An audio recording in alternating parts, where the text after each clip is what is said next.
Bom dia, aluno. Mais uma vez, professor Pedro Parvena, em mais uma videoaula nossa, falando um pouquinho sobre equilíbrio iônico. Observa que nós já estivemos falando um pouquinho a respeito de equilíbrio químico, nós já estivemos falando sobre cinética química, só que chega um momento em que nós temos que tratar dos compostos iônicos e aí sim falar do seu equilíbrio iônico, necessariamente. Né? Nós sabemos que uma substância, né, dependendo da sua natureza, ela pode formar, né, por uma questão de ionização ou de dissociação iônica, íons. E a partir desse momento, então, nós vamos observar como é que ocorre a questão do equilíbrio entre esses íons, aonde nós vamos ter que elaborar a parte toda teórica, falando um pouquinho inicialmente sobre as teorias ácido-bases modernas, né, para que nós possamos entender melhor como se comporta esse equilíbrio e a chamada constante de ionização. Então, a primeira parte dessa matéria, aluno, teorias ácido-base modernas e constante ionização. Sem mais delongas, então, vamos para a nossa aula. Vem comigo. Bom, inicialmente, teorias ácido-base. Nós temos três tipos de teorias ácido-base, aluno. Lá na Química 1, lá no primeiro ano, você deve ter aprendido um pouquinho a respeito desse camarada aqui, ó, Arrhenius. August Savant Arrhenius. Ele é sueco, né? Físico e matemático, químico, físico e matemático. Olha só, o cara é fera. Ele era químico, físico e matemático. Nossa! E o que ele fez lá em 1884? Ele conseguiu definir ou dar um conceito para o que era um ácido e o que era uma base. Diz aqui, ó, olha só. O que seria um ácido?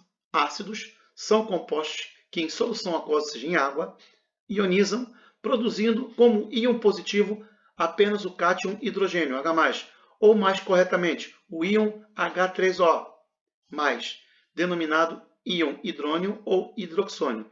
Trocando em miúdos, aluno, observa aqui, ó, se você pega, né, uma determinada substância e joga ela em água, se ela libera H+, ou seja, H3O+, que é a mesma coisa, o nome desse íon é chamado de hidrônio ou hidroxônio, se ele libera esse tipo de íon, então isso é um ácido. Então, ácidos são todas as substâncias que em meio aquoso liberam H+, ou seja, liberam o hidroxônio ou hidrônio. Aqui, ó, tá vendo? Ó, HCl em água, liberou H3O+. HNO2+ em água, liberou H3O. H2SO4 em água, liberou H3O também, só que 2 vezes, ok? Beleza, aluno? Então, toda substância que libera H+, ácido. E isso segundo Arrhenius. Agora, uma base, segundo Arrhenius, são aqueles compostos que, por dissociação, liberam como íon negativo apenas o ânion hidróxido, OH, também chamado de hidroxila ou oxidrila. Então, toda substância que, adicionado em água, liberar OH, isso se chama, então, base, segundo nosso amigo Arrhenius. Então, ácidos liberam H+, bases liberam OH- em meio aquoso. Então, essa é a primeira teoria ácido-base, a chamada teoria ácido-base de Arrhenius. Só que a teoria base de Arrhenius tinha uma limitação. Lembra? O conceito é em meio aquoso. Então, era necessário ter água. Agora, vamos imaginar uma substância que não tem água, ou que não esteja adicionada em água. Como é que eu vou definir se ela é ácido ou base se eu não estou jogando ela em água? Então, a teoria de Arrhenius ela tinha suas limitações. Foi então, né, que vem em auxílio a eles outras teorias ácido-base chamadas de teorias ácido-base modernas, como é o caso, por exemplo, da teoria, né, de Bronsted ou Bronsted-Lowry. Alguns chamam de Bronsted, outros chamam de Bronsted, mas é Bronsted, tem trema no O, né? Tendo trema no O, dá como se fosse um U, é Bronsted-Lowry. Só que eu vou falar de Bronsted, vou portuguesar um pouquinho, aqui está aquilo, né? É chamada de teoria de Bronsted-Lowry, ou seja, o dinamarquês Bronsted e o inglês Lowry, eles simultaneamente, ou seja, independentemente, né, no caso, separadamente, eles simultaneamente e de forma independente começaram a fazer os mesmos testes. E depois, logicamente, juntamos os dois, ou seja, os descobertos dos dois, e montou-se então uma teoria em cima daquilo que os dois haviam descoberto, porque os dois estavam falando da mesma coisa. Por isso que é chamada de teoria de Bronsted-Lowry, né? A teoria diz o seguinte: ácido é a espécie química que doa prótons. Já uma base é o receptor de prótons. Guarda isso, aluno. Guarda isso que é importante. Ácido doa prótons. Base recebe prótons. Aluno, Nós sabemos que os prótons, eles não se movimentam dentro dos átomos. Eles estão dentro do núcleo. O que caracteriza um próton, então? O próton é uma carga positiva. E o elemento químico que caracteriza uma carga positiva é o hidrogênio. Ok, aluno? Então, se o camarada recebe, né, ou seja, se a espécie química doa um hidrogênio, ele é ácido. Se uma espécie química recebe um hidrogênio, ele é uma base. Deu para entender? Entenda que o hidrogênio é chamado de próton, porque é o H+, né?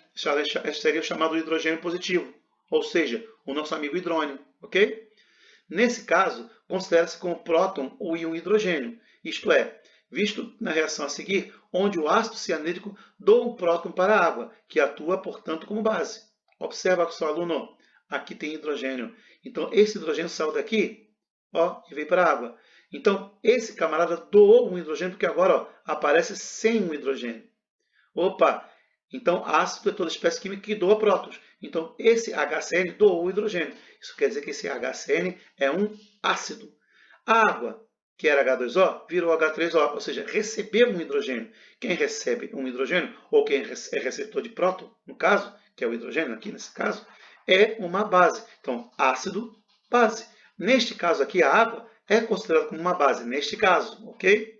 Agora, o importante salientar é que a teoria ácida, a teoria ácido-base de Bronsted-Lowry não interfere em nada com a teoria ácido-base de Arrhenius, ok?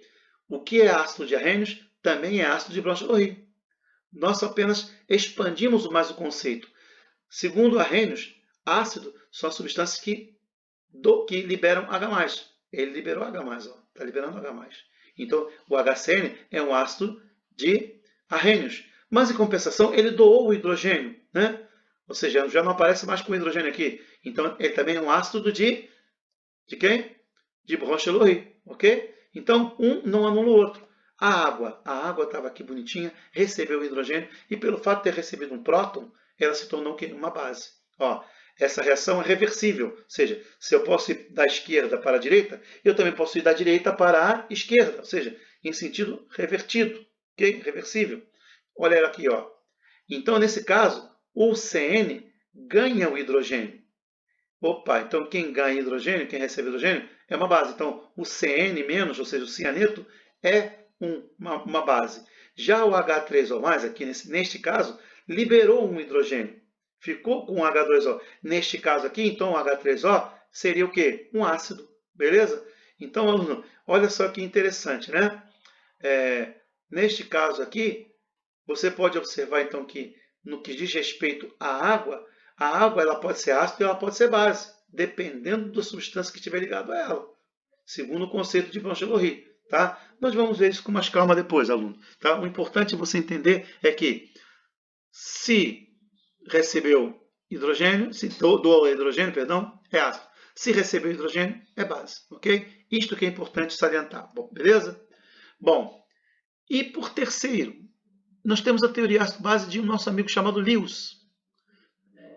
Gilbert Lewis foi um cientista norte-americano que disse o seguinte: um ácido de Lewis é um receptor de um par de elétrons e uma base de Lewis é uma doadora de um par de elétrons. Aluno, isso é importante. Guarda isso também. Tá? Nós vamos observar isso com mais ênfase, porque esse aqui é o conceito mais moderno que nós podemos ter em relação ao ácido-base. Porque o conceito de Bronsted-Lowry também tem suas limitações. Ele tem que ter o hidrogênio. Só que nesse caso aqui, né, na teoria de Lewis, não há necessidade de ter água, não há necessidade de ter hidrogênio. O que é necessidade é ter par de elétrons. E se você tem ligação química, você tem par de elétrons, logicamente. Então, esse é o conceito que abrange um todo, ok? Mas, da mesma forma, ele não invalida o conceito de Lewis, o conceito de Bronsted-Lowry, nem muito menos invalida o conceito de Arrhenius. Tá? O que é ácido para um, é ácido para outro. O que é base para um, é base para o outro. Ok? Diz assim, ó, essa teoria introduz um conceito novo e mais abrangente, mas não invalida a teoria de Bronsted-Lowry, pois todo ácido de Lewis é um ácido de Bronsted, e, consequentemente, toda base de Lewis é uma base de Bronsted.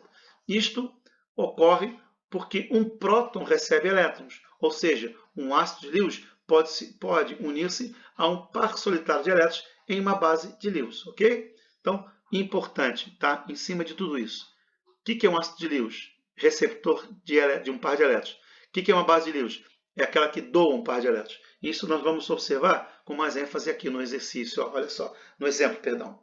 Olha só, aqui você tem o NH3 e aqui você tem a água. Ó, você tem que fazer a fórmula estrutural. NH3, nitrogênio com 3 hidrogênios e um par de elétrons livres, porque o nitrogênio é da família 5A. 1, 2, 3, 4, 5. Ó, tem que fazer a fórmula estrutural dele. O oxigênio da família 6A. 1, 2, 3, 4, 5, 6. 2 pares eletrônicos. O que vai acontecer aqui? Olha só. Você vai observar que um hidrogênio da água vai sair e vai para o nitrogênio. Ok? Ó, tá vendo? Enquanto que, o que vai acontecer com a água? Ele vai perder esse hidrogênio e vai ficar OH-. Só que para ele ficar OH-, ao sair esse hidrogênio para cá, esse par teve que sair e vir para o oxigênio, entrando esse hidrogênio aqui, ó, tá vendo? Como se fosse uma troca, vamos dizer assim, correto? Então, você ganha um par de elétrons no oxigênio e o nitrogênio perde um par de elétrons, ok? Então, olha só. Para Lewis, uma reação ácido-base consiste na formação de uma ligação covalente coordenada mais estável. Assim, quando uma base de Lewis doa um par de elétrons, né, quem doou foi o NH3. Né? Assim, quando uma base de Lewis doa um par de elétrons para uma base de Lewis, tá? Ambos formam uma ligação covalente coordenada, em que ambos os elétrons provêm de um dos átomos, como ocorre no exemplo abaixo. Olha aqui o exemplo abaixo. Ó. Esse aqui doou, esse aqui recebeu. Ok? Então, uma base de Lewis doa um par de elétrons. Então, quem doou foi o NH3. Então, a base de Lewis, nesse caso aqui, é o NH3. E quem é que recebeu? A água. Ok? A água recebeu mais um par. Tinha 2, ficou com 3 pares eletrônicos. Isso quer dizer que a água aqui está sendo usada como sendo um ácido de Lewis, ok? Porque ele recebeu um par de elétrons. E esse aqui que doou um par de elétrons seria a base de Lewis, ok? Beleza? Bom, neste caso, a amônia atua como base e de Lewis e de Bronsted, né? Pois ela doa os seus 2 pares de elétrons para o próton, sendo, portanto, a receptora do próton. Além disso, formou uma ligação covalente entre o hidrogênio, o próton e a amônia. Beleza? Já a água é o ácido de Lewis e de Bronsted, pois ela doa um próton e recebe os elétrons. Note como o oxigênio do hidróxido formado a partir da água ficou com um par de elétrons a mais. Beleza? É o que nós mostramos para vocês aqui. Né? Ou seja, aqui eu tenho 3 pares, eu só tinha 2 oxigênio. Quando o par veio para cá, então ficou com 3. Então, esse camarada água recebeu um par. Logicamente que ele perdeu o hidrogênio, mas recebeu um par de eletrônico. E esse aqui doou um par de eletrônico, ok? Caracterizando uma base e um ácido de Lewis, ok? É o que nós vimos agora há pouco. Então, com isso, aluno, fechamos a parte das teorias ácido-base. Quais são as 3 teorias mesmo? A teoria de Arrhenius, a teoria de Bronsted-Lowry e a teoria de Lewis. Arrhenius, se libera hidrogênio em meio ácido, em meio aquoso, ácido. Se libera OH em meio aquoso, base. Segundo Bronsted, né? Fala sobre prótons, lembra? Se doa um próton, ou seja, se doa um hidrogênio, ácido. Se recebe um próton, ou seja, se recebe um hidrogênio, é uma base. Já para Lewis, né? Se doa um par de elétrons, né? Conforme nós vimos aí anteriormente, se doa, é uma base. Se recebe um par de elétrons, é um ácido. Ok? Entendido então as 3? Beleza, não? Vamos em frente então. Saindo um pouquinho das teorias ácido-base, tá? Que é a primeira parte da nossa matéria que nós vamos ter que trabalhar bastante, vamos entrar no que nós chamamos de constante de ionização. Tá? Constante de ionização é uma grandeza matemática utilizada para referir-se a um equilíbrio iônico. Apresenta cátion e ânion, obtido a partir de uma dissociação ou ionização. Aluno, olha só. Vamos lá, aqui eu tenho um ácido, HX, que eu joguei em água. O que aconteceu com ele? Virou íon, H+, X-. Professor, como é que se chama essa reação química aqui? Eu não tinha íons e passei a ter íons. Ok? Isso quer dizer que essa reação é chamada reação de ionização. Então, o ácido ele ioniza, ele sofre uma reação de ionização. Já a base, que é essa camarada aqui, ó, geralmente Y tem que ser um metal. Metal com oxigênio forma uma ligação iônica, tá ok?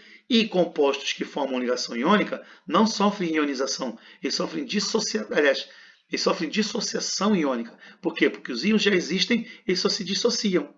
É tudo a mesma coisa, aluno. Só que aqui nos ácidos, como não tenho íons inicialmente, é chamado de ionização. Já na base, como eu tenho íons e depois eu separo, é chamado de dissociação iônica. Mas é tudo a mesma coisa, ok?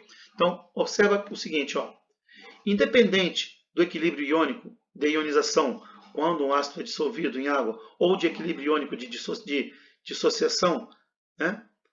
Quando há uma base é dissolvida em água, a grandeza utilizada para representá-los é a constante de ionização, chamada de Ki.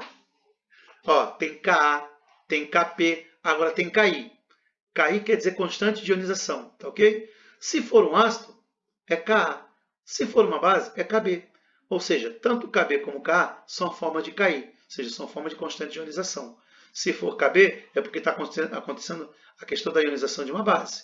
Tá? Se for Ka, é porque está acontecendo uma constante de ionização de um ácido, ok? Então, aqui, no caso, seria um Ka e aqui seria um Kb, ok? Só isso, querido, tá bom? Então, vamos em frente, ó. Constante de ionização. Assim como a constante de equilíbrio, que era o Kc, lembra? Lá no equilíbrio químico. Na fórmula para calcular a constante de ionização, a multiplicação entre as concentrações molares dos produtos está no numerador e a concentração molar do ácido ou da base, principalmente do equilíbrio, está no denominador. Olha aqui, aluno, ó. Seria produtos dividido pelo reagente. Aí seria a concentração, o K, né, seria concentração de H+, mais a concentração de X-, todos eles elevados aos seus coeficientes molares, né, esse númerozinho aqui, dividido por quem? Pelo Hx, tá?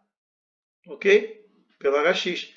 Ué, professor, cadê a água aqui? Aqui não se coloca água, tá, aluno? Ah, mas por quê? Porque a água aqui é um solvente, está dissolvendo isso aqui. E quando a água atua como solvente, não entra no cálculo da constante. Lembra disto? Beleza? Então, olha aqui na base. Mesma coisa. A base foi jogada em água, separou cátion e ânion, ok? Então, o que vai acontecer aqui? Concentração de cátion, concentração de ânions, está aqui, ó, tá vendo? Dividido por quem? Pela concentração da própria base, ok? Ou seja, Ki ou Kb, constante de ionização da base, constante de ionização do ácido. Duas reações fáceis, muito mole de serem executadas, tá ok? Então, vamos partir então para o próximo slide. E aqui, o que nós temos de interpretação para essa constante de ionização? O que você pode interpretar em relação a isso, aluno? Olha só. O valor da constante de ionização é uma importante referência utilizada para classificar um ácido ou uma base quanto à sua força, ou seja, capacidade de ionizar ou de dissociar quando dissolvidos em água.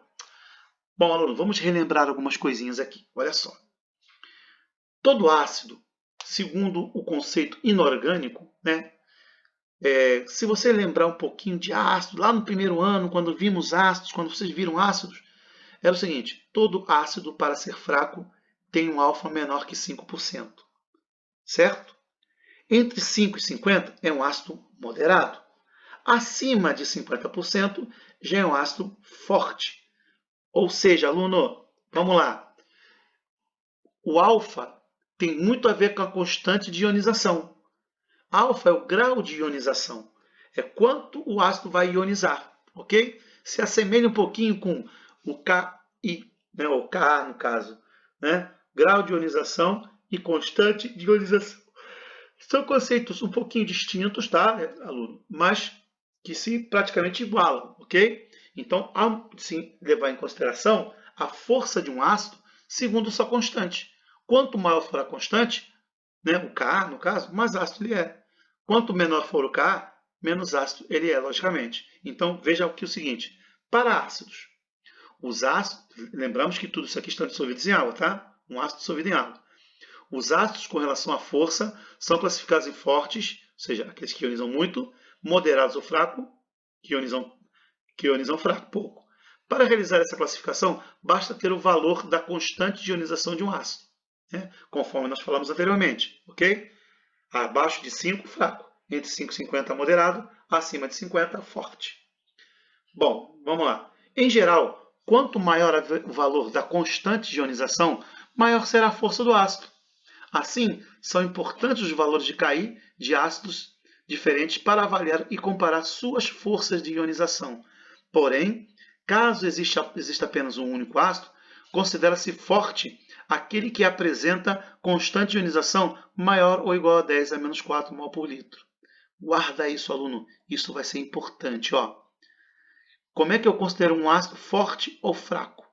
Ah, eu não tenho K dele. Ou seja, eu não tenho Ka, nem o Ki, nem o Kb, enfim. Não tem nada. Então, como é que eu vou calcular? Pela sua concentração. Se a concentração dele for abaixo de 10,4, ele é um ácido fraco. Se a constante de ionização dele for acima de 10 a menos 4, ele já é um ácido moderado para forte, ok? Para a base, a mesma coisa. Ó. Só que no caso, a base não vai ter que observar o H+, vai ter que observar o OH-, né? Diz assim o seguinte, ó, as bases com relação à força são classificadas em fortes, dissociam-se muito, ou fracas, dissociam-se pouco, não tem moderadas, viu, querido? Para realizar uma classificação, basta ter o valor da constante de ionização de uma base, ou seja, o Ki da base, que eu também não vou fornecer, viu, querido? Geralmente, quanto maior for o valor da constante de ionização, maior será a força da base. Assim, os valores de Ki da base diferentes são mais importantes para avaliar e comparar suas forças de ionização. Porém, caso exista apenas uma única base, né, conforme o ácido, considera-se forte aquela que apresenta constante de ionização maior ou igual a 10 a menos 4. Ou seja, quanto menor for o grau de ionização dela, mais fácil ela tem, né? Mais fácil, aliás, desculpa aqui. Porém, caso exista apenas uma única base, considera-se forte aquela que apresenta constante de ionização maior ou igual a 10 a menos 4. Então, viu, querido? Se você tiver, né, uma constante de ionização maior ou igual a 10 a menos 4, aí você já pode considerar essa base forte. Abaixo dela, ou igual a ela, seria uma base o quê? Fraca. Ok? Então, é o conceito de força para bases e ácidos em cima de quem? Da constante e do grau de ionização. Ok? Bom, constante de ionização. Exemplo de constante. Como é que você tira a constante de ionização? Coloquei alguns exemplos. Olha só. Olha aqui um exemplo de um ácido fosfórico. Ok? Observa quantos hidrogênios ele tem. Tem 3 hidrogênios ionizáveis. Então, na hora de você separar os íons, você tem 3 hidrogênios. Então, você vai ter 3 hidrogênios. Só que você vai ter positivo. E separa o PO4. Só que PO4 não tem 4 PO4. Você tem um PO4. Tá? Esse 3 representa o número de hidrogênios. Mas o PO4, esse 4, só representa o número de oxigênios que você tem no PO4. Isso aqui é um radical. Para você ter ele em quantidade, teria que estar entre parênteses. Como não está, é apenas um radical, aluno. Então, é apenas um PO4. Ok? Só que esse 3, que é a carga do hidrogênio, veio daqui. E esse 1 aqui, que está na frente do 4, que você não enxerga, mas está aqui, ó, ele veio da carga de quem? Do hidrogênio, é H1, H+, ok? Beleza? Por isso que só o hidrogênio tem número aqui. Então, como o hidrogênio tem índice 3, nós vamos repetir a equação de equilíbrio, só que lá em cima, com os coeficientes, você vai colocar H+, quantos mols? 3. Então, você vai colocar 3 mols aqui, ó, tá vendo? PO4, 3 menos, 4. Né? Qual é o mod? Não tem, ok? É apenas 1. Então, elevado a 1. Aí você pode, de repente, já tirar o cálculo por aqui. Divididos por quem? Pelo H3PO4, que é a concentração do ácido em questão. Beleza? Fácil, não? Muito, muito fácil. Agora, não pode prestar atenção no vizinho. Tem que prestar atenção naquilo que você está fazendo, viu? Bom, constante de ionização, mais um exemplo, aluno. Nesse exemplo aqui, é um pouquinho distinto, ele te deu as concentrações em mol por litro. Ok? São de 3 bases. Ok? Beleza. Analisando as constantes de ionização, né? Aqui me deu em mol por litro, mas deve ser constante de ionização tudo isso aqui. Analisando-se as constantes de ionização dessa base, podemos ordená-las da seguinte forma decrescente, ou seja, do mais forte para o mais fraco. Você tem que pegar o mais forte para o mais fraco. É só você observar por aqui, tá? Qual dos três é o mais forte? Só tem uma hidroxila, só tem uma hidroxila, tem duas hidroxilas aqui, mas tudo bem. Qual é o mais forte? Qual é aquele que tem um menor número, porque são, né, o maior número na sua constante? Opa, 5 vezes 10 a menos 4 é maior do que 1,8 vezes 10 a menos 5, certo? Que é maior que 10 a menos 7. Ou seja, o 10 a menos 4 é maior que 10 a menos 5, que é maior do que 10 a menos 7. Então, esse aqui é o mais forte dos três, tá? É o CH3, NH3OH, ok? Tá? Então, ele vai vir em primeiro lugar. Depois, I2 com 10 a menos 5, 10 a menos 5, 10 a menos 4, ok? Então, quem é o mais... Vamos lá, desculpa aqui, aluno. Deixa eu ver, deixa eu focar aqui mais uma vez. Desses três, qual é o menor módulo? Não é esse aqui? Então ele é mais fraco, ok? Então tá aqui, ó, mais fraco. Depois vai vir entre esse camarada aqui, esse que tem a menos 5, é mais fraco ainda, então tá aqui no meio. E o mais forte de todos eles seria quem? Sobrou para quem? Né? Para o NH4OH, que é a amônia, ok? Ou seja, por isso que vem primeiro aqui a amônia, depois vem em segundo aqui o CH3NH3OH, para por último vir esse camarada aqui, ok? Então, fixou o conteúdo bacana, é uma outra forma de você verificar a força do ácido segundo a sua concentração, tá? Ok? Ficou fácil demais. Bom, constante ionização. Tá, até então vimos aí com a constante ionização. Agora, como é que se calcula a constante ionização? Né? Como é que eu calculo o Kc? Né? Ou Kc não, o Ka ou o Kb, que eu chamei o Ki no caso. Né? Bom, dado um ácido, dado uma base, ó, produto dividido por quem? Pelo reagente, sempre. Produto dividido por quem? Pelo reagente. No caso aqui, a água 2O vai dançar. No caso aqui, o H2O também dança. Ou seja, a água não entra porque aqui é solvente, a água também aqui não entra porque também é solvente, ok? Então, querido, é importante você prestar bastante atenção nisso, focar muito nessa parte teórica, porque é a partir dali que você vai matar as questões objetivas, ou seja, as nossas múltiplas escolhas, né? Ok? Bom, como é que então eu vou determinar o Kc? Primeiro, ele diz o seguinte: nesse caso, basta utilizar uma relação entre produto, né, concentração em mol por litro, de 2 íons e a concentração do ácido ou da base. Então, a primeira opção é você determinar quem é K e quem é Kb. Então, vamos lá. Desculpa aqui, peraí. Nesse caso, basta utilizar a relação entre produto das concentrações dos íons e a concentração mol do ácido ou da base. Primeira opção, utilizar a expressão da constante de equilíbrio. Você vai usar essa expressão aqui inicialmente para você visualizar melhor, ok? Então a primeira etapa, a primeira opção é essa. Bom, exemplo, tá? Vamos colocar isso na prática. Ao dissolver 0,1 mol de ácido acético em água suficiente para 1 litro, constata-se que 0,06 grama do ácido acético ionizou-se. Qual o valor da constante de ionização desse ácido? Vamos lá, aluno. O que ele nos forneceu? Quais foram os dados que ele nos forneceu nesse exercício? Ele nos forneceu o número inicial do ácido, o número de mols inicial do ácido, tá ok? Que foi 0,1. Ó. Eu tenho 0,1 de ácido, tá aqui, ó, 0,1. Tá? Ele nos forneceu o volume da solução, porque nós vamos padronizar esse volume para 1 litro, ok? Tá?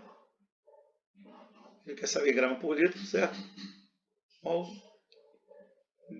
é sempre suficiente para 1 litro, tá vendo? Então, volume 1 litro. E ele quer saber a massa do ácido ionizado, ou seja, qual é a massa disso aqui. Ok? 4, 12. Carbono 12 vezes 2, 24. Oxigênio 16 vezes 2, 32. Pega todos eles, soma, tá? E isso vai te dar a massa molar do ácido acético. Calma aí que nós já vamos chegar lá. Já vou mudar de slide. Então, nós temos o número de mol inicial do ácido, que era 0,1, o volume de solução de ácido, que foi 1 litro, e a massa de ácido ionizada, que foi 0,06 gramas. Né? Ok? Então, vamos em frente. Primeiro passo, determinar a massa molar do ácido. Nós já fizemos. Basta multiplicar a quantidade desse átomo, do elemento, pela sua massa atômica. E depois somar os resultados encontrados. Está aqui. Ó. Então, na realidade, nós estamos vendo qual é a massa molecular da substância em questão, né? Que é, no caso aqui, o nosso amigo ácido acético. Então, tirando o mol do ácido acético, nós descobrimos 60 gramas. Ok? Então, primeiro passo é determinar a massa molar na substância que você quer mexer. Segundo passo, determinar o número de mols, ou seja, 1 mol são 60, mas você está gastando quantos mols? Ó, 0,06, porque aqui está te falando, ó, tá vendo? Cadê? Ó, 0,006 do ácido acético ionizou-se, ou seja, se ele ionizou, eu apenas utilizei essa quantidade aqui, ó, tá vendo? 0,06 é a massa, dividido pelo número de mols, que é 60, vai te dar um N de 0,00. Esse aqui é o número de mols, tá ok? Do ácido ionizado. Professor, para que isso é importante? Calma aí, vamos explicar. Terceiro passo, então.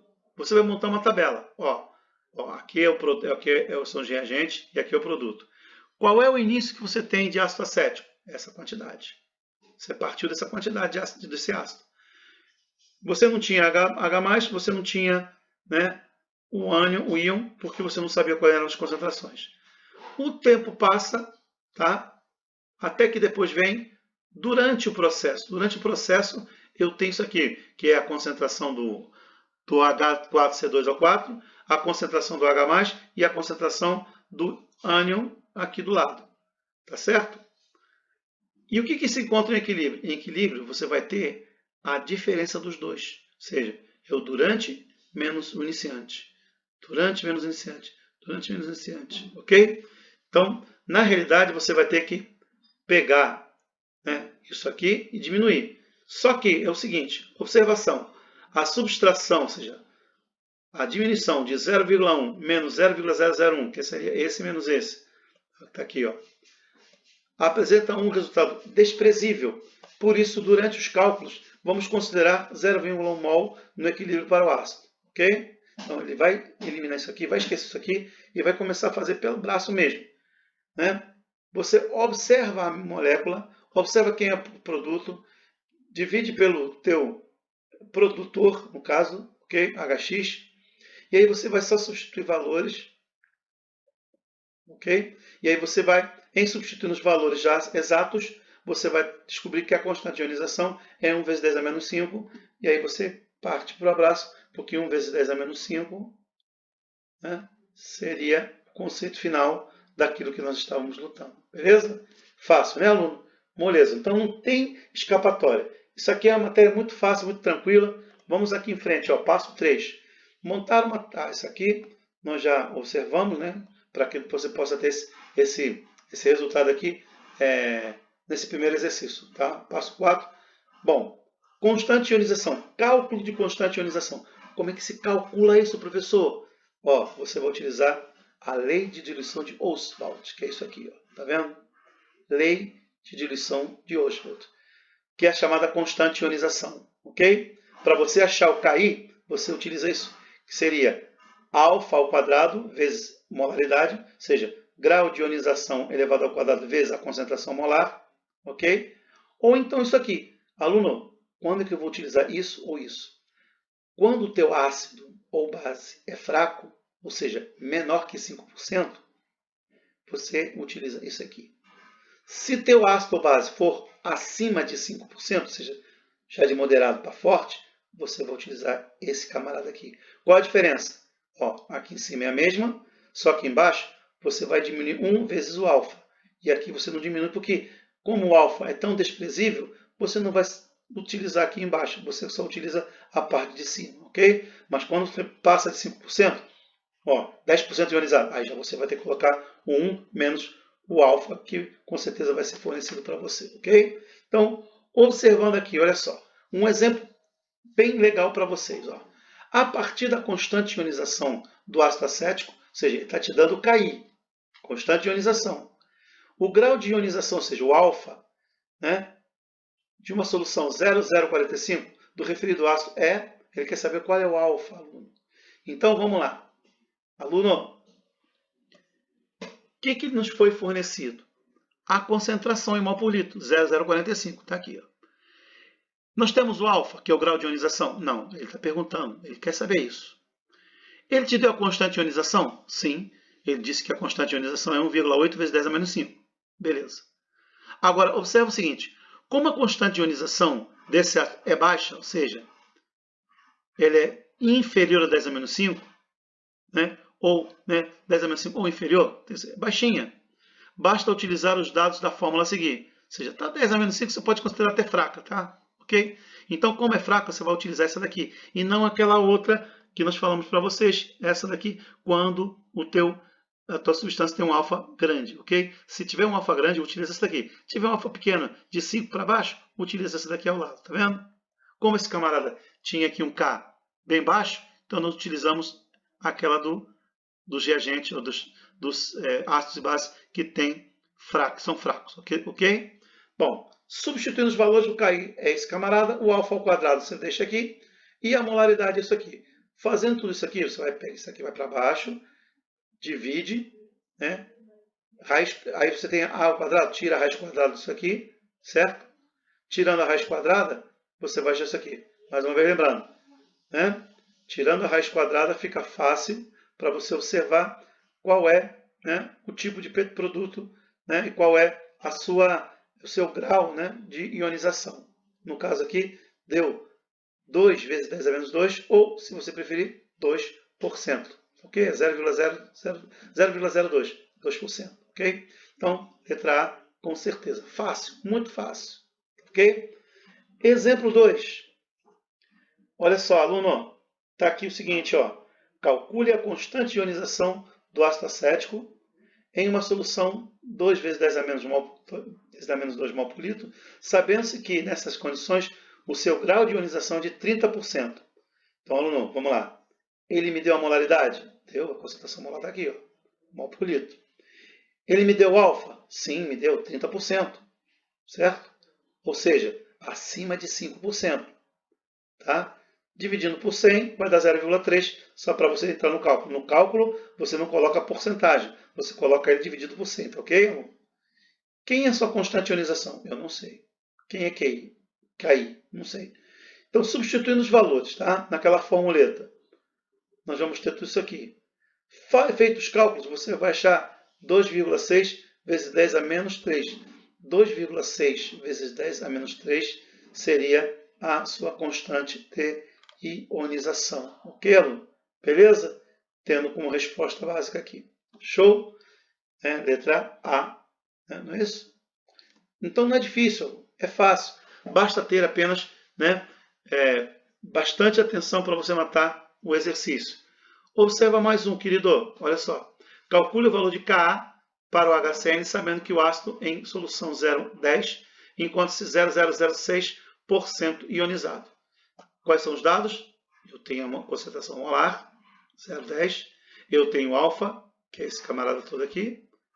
Tá? Ou isso, porque foi dito... Aliás, aqui você tira a porcentagem e coloca só o número real.